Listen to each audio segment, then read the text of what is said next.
Hello everybody and welcome to Storm Reads, and it's time for a 2 on Tuesday.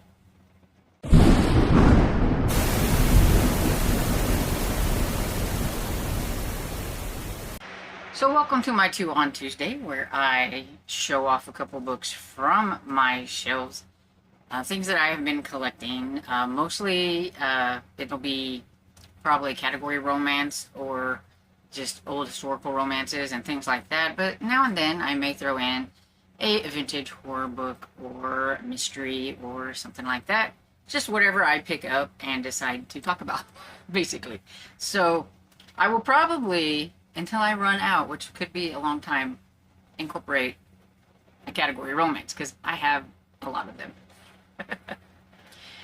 And when I pick these out, I don't know anything about the authors. I don't know anything pretty much about the book that I'm showing you, because most of the time, probably almost all the time, like I would say 99% of the time, I've not read the book. So we have Forgotten Marriage by Rachel Lindsay.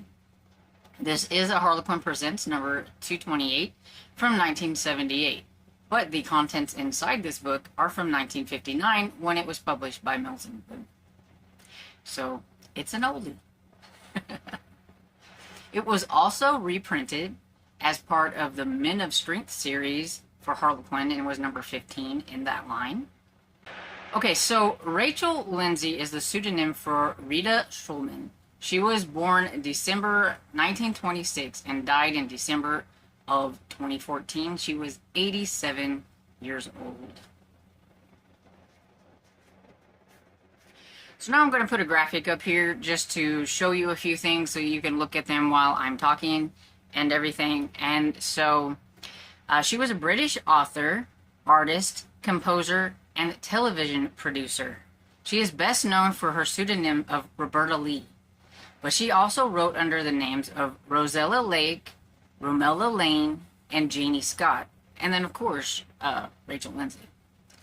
She began her writing career with her first published book in 1950 called In Name Only. Rita was one of the first authors to introduce strong, career-minded heroines who wouldn't be bossed around by the hero. She had her own film company and produced 7 children's shows.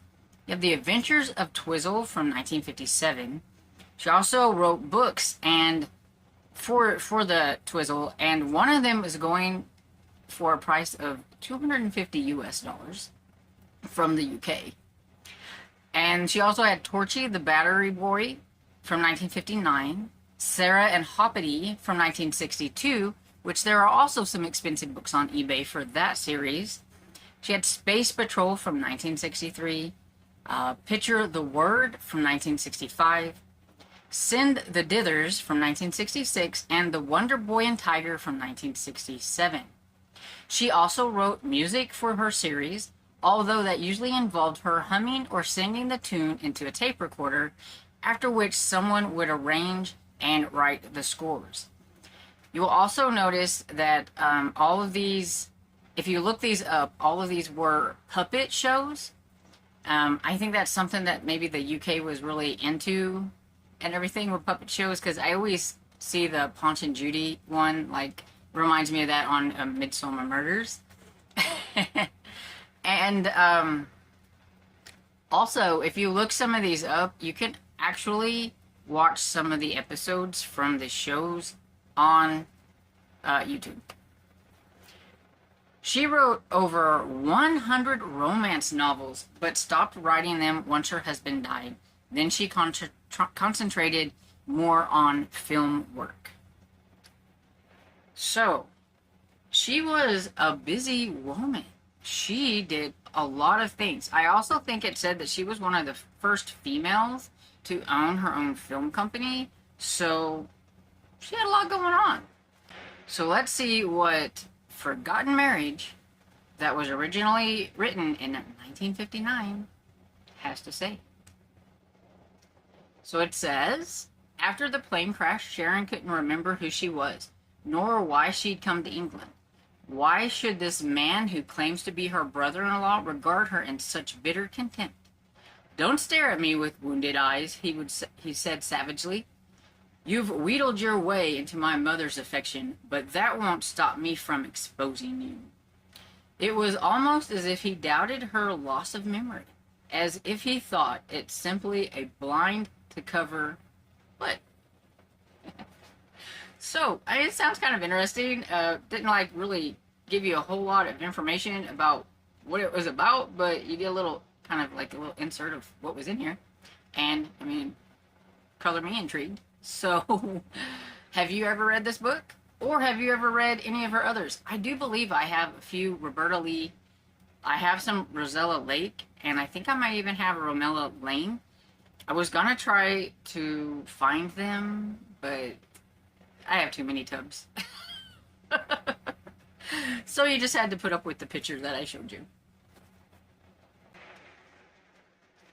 So Rachel Lindsay and all the information about that author makes up for this next one because I could not find anything. I tried and I tried and I tried. So maybe there are some other sleuths out there that can try, but I couldn't find anything. Maybe I just wasn't looking in the right places. But we have Enemies of the Heart by Susan Grace. And so I searched and searched, and I couldn't find any information about Susan Grace. Now, I did find a paragraph on Fresh Fiction that there was no picture of her or her book, so it's really hard to say if that was the person. It did say that she like was working with like Romance Writers of America and things like that, but since I wasn't really sure if that was her, I didn't want to just say, read what it was, so I'm just not going to say anything about her.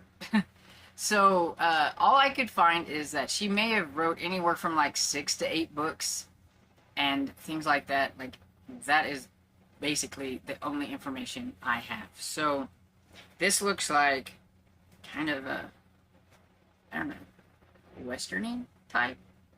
It is a zebra historical romance, and I forgot to give all that information at the beginning.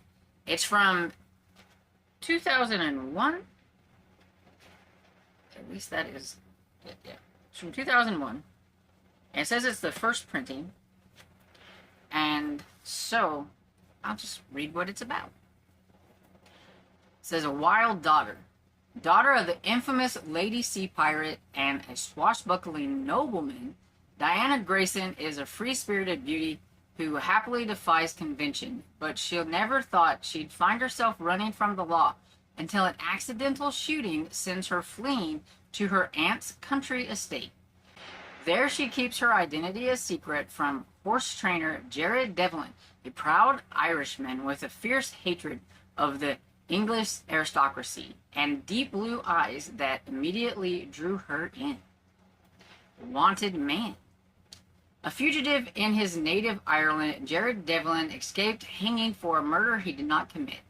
Though he believed he has no future to offer the feisty and fearless Anne, using a different name, he cannot resist the pull of the steamy desire they share.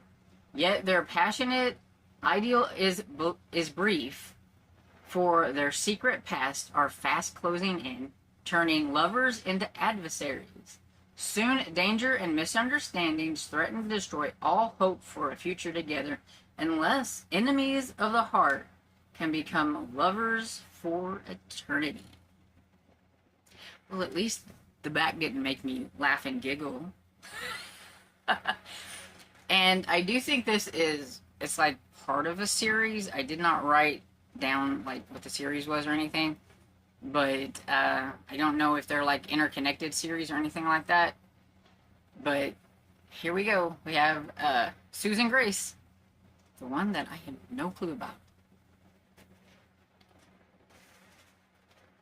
So let me know, have you ever read either one of these authors?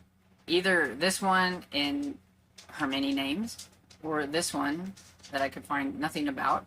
And if you know something about this author, feel free to let me know about it in the comments, because, I mean, I did try to search it out, I just couldn't find anything. So, there we go.